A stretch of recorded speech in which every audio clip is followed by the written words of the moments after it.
contente de vous voir aujourd'hui.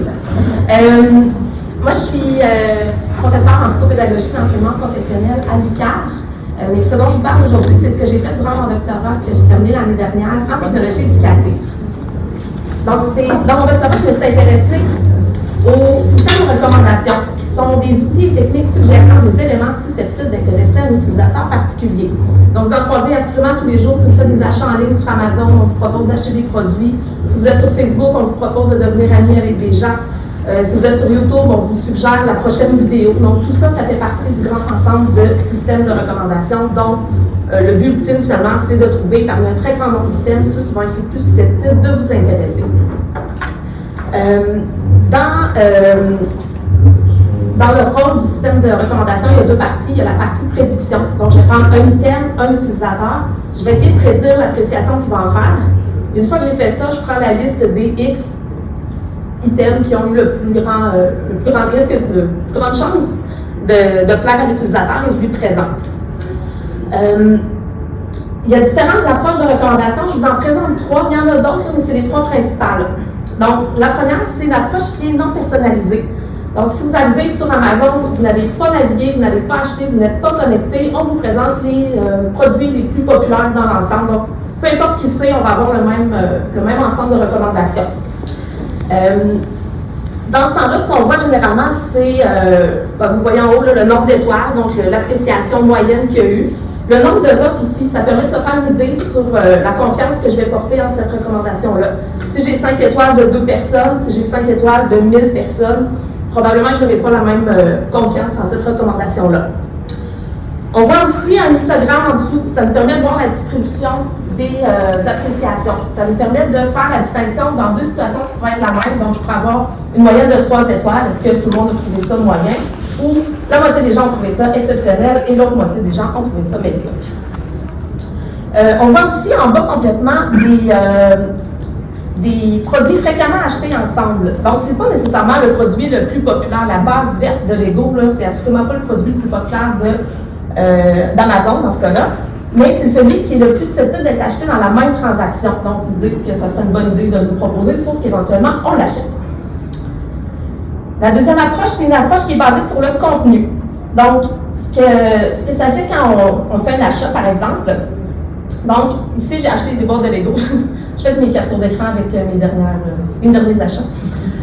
Donc, quand je fais un achat, Amazon met à jour mes préférences. Donc, il voit que j'aime les jeux de construction de marque Lego pour 4 ans et plus.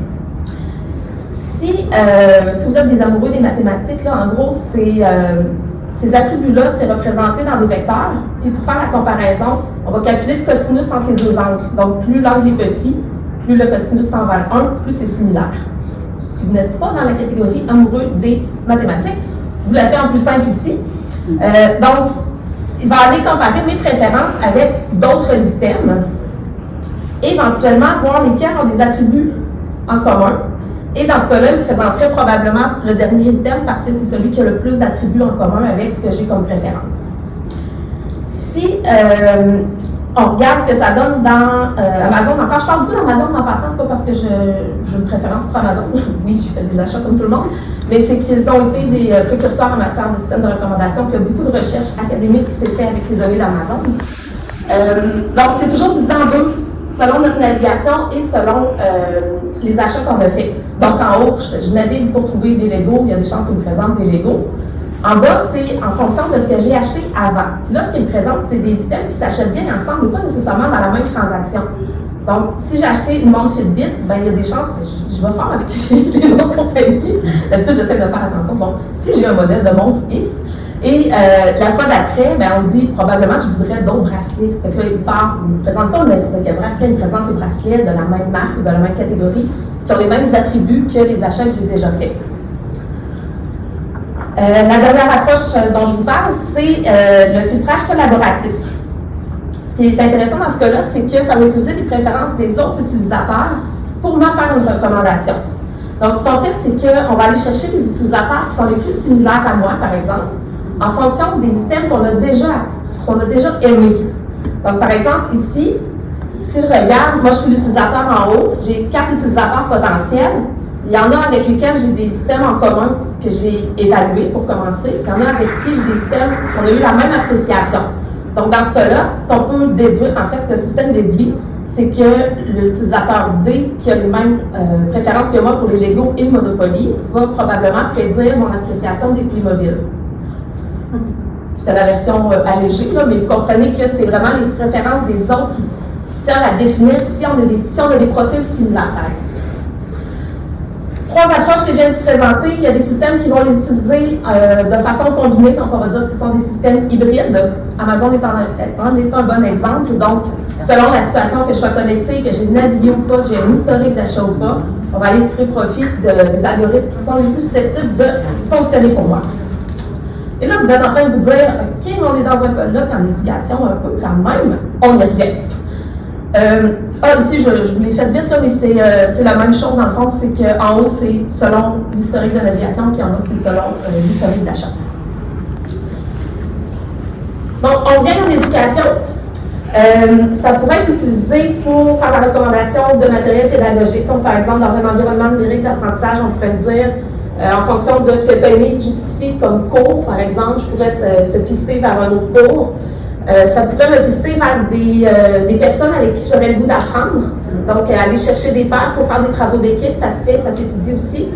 Puis ça pourrait être aussi en fonction des activités d'apprentissage que je pourrais avoir envie de faire. Donc, toujours en fonction de ce que j'ai fait jusqu'ici, de ce que j'ai aimé, de mon appréciation, ça va me proposer autre chose.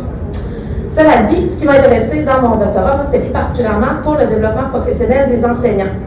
Et en particulier dans un contexte où on mise sur leur agentivité.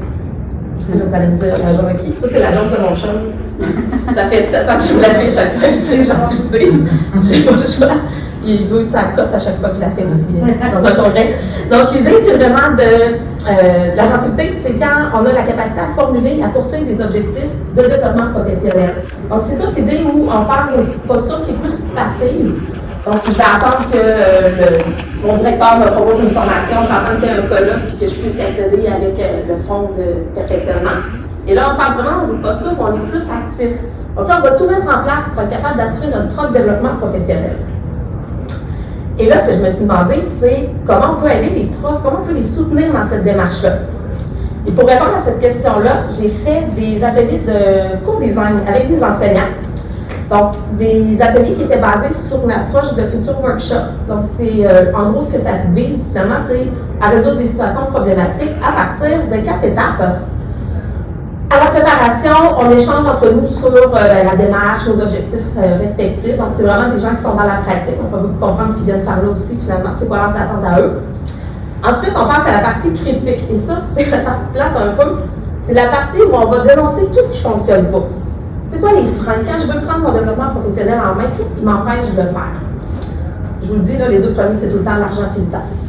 Okay, une fois qu'ils sont dit, c'est quoi les autres problèmes, puis comment on peut résoudre ça? À l'étape d'exploration, ce qu'on fait, c'est qu'on vient prioriser certains freins qu'on veut le plus réduire ou même éliminer, et on les revire de bord. Je vous donne un exemple. Moi, ce qui m'empêche de prendre en charge mon développement professionnel, c'est que ma direction ne le reconnaît pas quand je le fais. Donc, ça m'enlève un peu l'envie de le faire parce que j'ai l'impression que ça ne me sert à rien. On revient ça de bord, on dit, ma direction reconnaît mes démarches de développement professionnel, et là, on poursuit. Puis là, on rêve, on est dans un monde de licorne. Pourquoi? Comment ça se passe? Qu'est-ce qui se fait? Puis à partir de ça, on a placé ça dans une grille où on allait voir le pourquoi. Donc, pourquoi je veux avoir une plateforme qui va m'aider à faire ça, mais aussi le comment. Puis là, j'étais avec des enseignants en technique d'éducation spécialisée, tu sais, c'était pas du tout en informatique, ils n'étaient pas des designers. Mais à partir d'applications qu'ils connaissaient, ils étaient capables de mettre des mots. Et donc, de dire, ben, tu sais, dans Facebook, quand je fais telle affaire, là, OK, tu voudrais ça comme fonctionnalité. Et parmi les besoins qu'ils ont identifiés, donc, il y avait à la fois les besoins et les fonctionnalités. Puis dans les fonctionnalités qui concernaient les systèmes de recommandation, ça touchait 2 des 4 besoins qu'ils avaient identifiés. Donc, le premier besoin, c'était le fait de faciliter l'accès aux ressources pour mieux connaître les occasions de développement professionnel et pour accéder aux activités les plus appropriées. Donc, il y en a un paquet, là, on les nommait, là, ah, c'est vrai, il y a ça, ah, il y a ça, ah, moi, je ne connais pas ça. Donc, aller savoir ce qui se fait finalement, au-delà des 4 congrès auxquels on peut aller dans l'année, mais aussi de savoir parmi toutes celles qui existent, lesquelles vont vraiment répondre à mes besoins. Donc là, tu sais, avec ce qu'il disait, tu sais, sur Facebook, quand système de recommandation, ça revenait. L'autre, c'était faciliter les échanges et le partage pour obtenir un accompagnement informel et pour apprendre des autres et avec les autres. Donc, en plusieurs volets. Un accompagnement informel, j'ai une formation le 15 août en rentrant à ma pédago. J'ai un problème le 3 octobre, je ne sais pas qui appeler, il n'y a personne qui peut m'aider, je suis un peu tout seul avec ma classe, je ne sais pas comment gérer ça.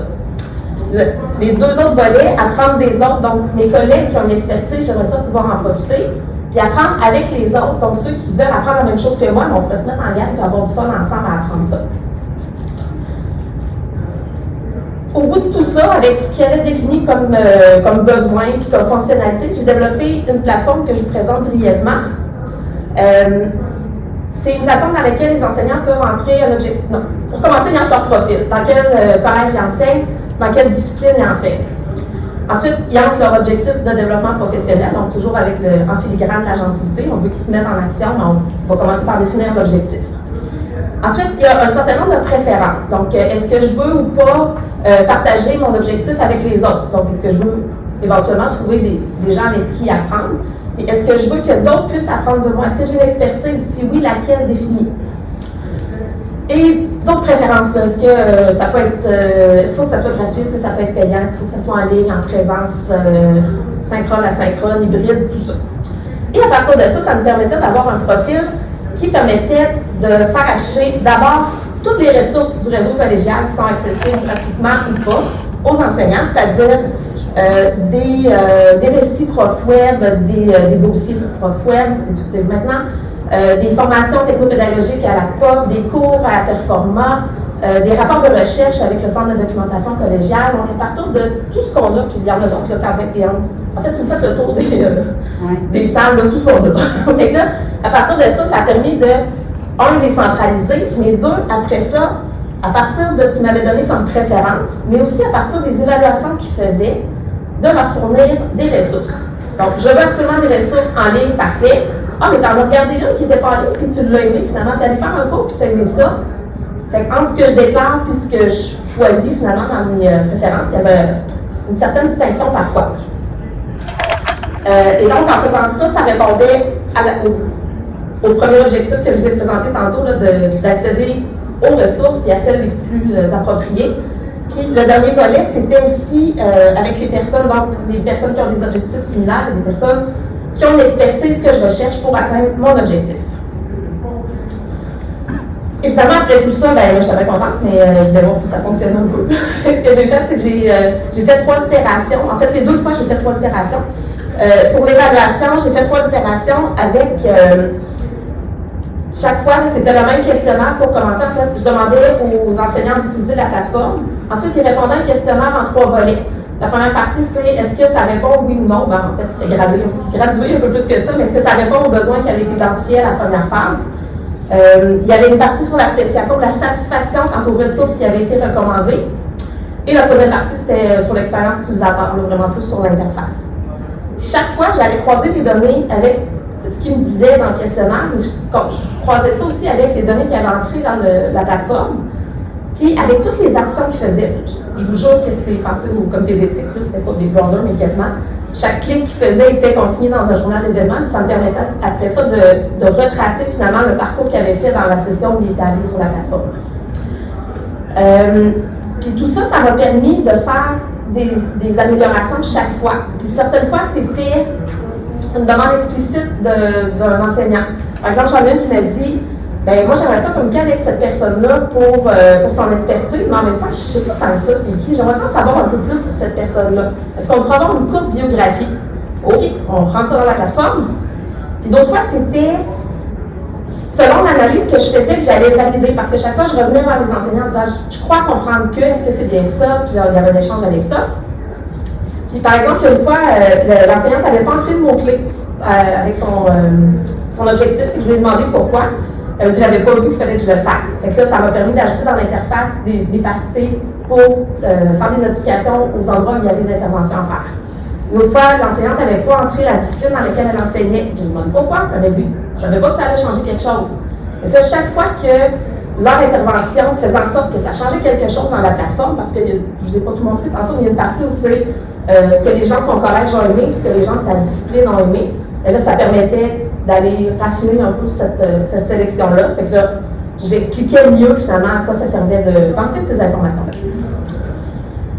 Je vous présenterai évidemment pas tous les résultats, parce qu'on en aurait pour quelques temps encore, mais plus particulièrement là, sur les 2 points dont je voulais parler aujourd'hui, qui touchaient plus les systèmes de recommandation. Ce qui est apparu intéressant, c'est qu'il y a eu une augmentation dans la perception du soutien au développement professionnel que les enseignants ont vu. Donc, évidemment, c'est sûr que c'était une session où je les ai beaucoup sollicités. Là, les 3 books, c'était 1 mois chaque. Et je leur écrivais souvent. Fait que c'est sûr qu'ils ont probablement plus pris en charge leur développement professionnel que jamais, parce que j'étais tout le temps au bout du clavier. Mais il y a aussi qu'il y avait l'impression que plus ça allait, plus les besoins étaient comblés. Et en particulier pour ce qui touchait l'accès aux ressources et les ressources les plus appropriées. C'est comme si le gros point fort en ce qui me concerne est vraiment la centralisation des ressources. Beaucoup de temps gagné. Tantôt, je disais, le premier point qui revient, bien, on manque de temps. Mais si en même temps, si elles sont toutes à la même place, on va peut-être sauver du temps. C'est pratique de retrouver plusieurs ressources au même endroit sur des sujets qui nous intéressent. Donc, il y a une présélection qui est faite. J'apprécie que ça a été cette présélection-là qui est faite pour nous. Donc, ça ne visait pas à enlever les autres ressources, parce qu'il y avait toujours moyen de tout voir les ressources qui étaient là. Mais ça permettait de faire une présélection pour le prof qui n'a pas le temps de s'installer et faire ça pendant toute la journée, par exemple. Et donc, l'autre partie aussi sur la satisfaction des recommandations, ce qui est intéressant, c'est que c'est la partie où ça a le plus amélioré au fil des 3 itérations, c'est sur la précision des recommandations. Il n'y a aucun moment j'ai changé l'algorithme de recommandation. Sauf qu'à chaque fois, il y avait plus de données dans la machine. Plus de données, ça amène des recommandations qui sont plus précises. Donc, tout ça, ça a permis de voir que la plateforme pouvait avoir un rôle de médiateur de l'agentivité. C'est-à-dire que Bandura disait que l'agentivité par procuration, c'est quand on s'appuie sur les actions des autres pour atteindre nos propres objectifs. C'est très beau au départ quand on dit ça comme ça. Mais en même temps, dans ce cas-là, c'est la plateforme qui devient le médiateur. C'est que ça va prendre les actions que les autres ont fait, ça fait un traitement, et là, ça nous permet, nous, de tirer profit de ce traitement-là. Donc, ça permet aux enseignants de prendre un rôle plus actif dans leur développement professionnel. Là, évidemment, ça n'est pas juste magique tout ça, là. Ça a pris beaucoup de jus de bras, on ne se le cachera pas. Mais je voulais quand même vous présenter 3 enjeux dont je pense qu'il faut tenir compte quand on s'intéresse au système de recommandation, en particulier en éducation. D'abord, il y a l'accès aux ressources à centraliser. Je vous disais, ça a pris beaucoup de jus de bras. D'aller chercher les données qui arrivent de tous ces organismes-là, qui sont tous partenaires, mais qui sont tous différents, qui ont tous leur chasse gardée. Certains, il y avait des systèmes très ouverts. Le Centre de documentation collégiale, un catalogue ouvert, on peut faire des recherches à partir d'un API, c'est vraiment parfait. Je la remercie encore chaque fois que je la croise. Mais il y a des places ici où ça a été fait manuellement, le temps de faire la preuve de concept, parce que je ne pouvais pas, moi, demander, par exemple, à ProfWeb de développer un API pour que moi, je puisse y accéder, évidemment. L'autre point, c'est la quantité et la qualité de données. Ça revient toujours en éducation. Madame Valérie en a parlé juste avant. Ça prend beaucoup de données. Les MOOC, c'est le fun. On en a des données, mais à l'échelle d'un cours de français, dans un cégep, plus ça va, plus ça réduit, plus c'est difficile. Plus il y a moins il y a de données d'évaluation qui ont été entrées, plus il y a de risques de biais qui peuvent être perçus. Un des problèmes aussi avec particulièrement l'approche collaborative que je trouve super intéressante, c'est que ça prend beaucoup de données, parce que ça prend beaucoup d'items qui ont été évalués par plusieurs personnes pour être capable d'aller voir avec qui je suis similaire dans mes préférences pour me faire recommander des appréciations. Donc, encore une fois, ça prend beaucoup de données. Puis l'autre partie, c'est plus on a des données, plus les calculs sont longs à faire, donc à la demande, c'est plus difficile aussi. Puis pour la qualité des données, c'est un peu comme dans tout, là, le garbage in, garbage out. Si je me ramasse avec des données qui ne sont pas adéquates, je vais ressortir moi aussi des données qui ne sont pas adéquates. Et la dernière partie, qui me semble la plus préoccupante, c'est la transparence des algorithmes et l'explication de chacune des recommandations. Donc les algorithmes sont souvent perçus comme une boîte noire. J'espère avoir contribué un petit peu à les démystifier avec vous aujourd'hui, mais évidemment, il y a beaucoup de travail à faire pour ça. Une des façons de mieux comprendre les algorithmes, c'est de fournir des explications pour chacune des des recommandations qui sont faites. Puis pour ça, il y a 3 grandes clés. Il faut que ça soit simple. On n'ira pas dire en corrélant vos données avec les. Non, pas de termes statistiques idéalement.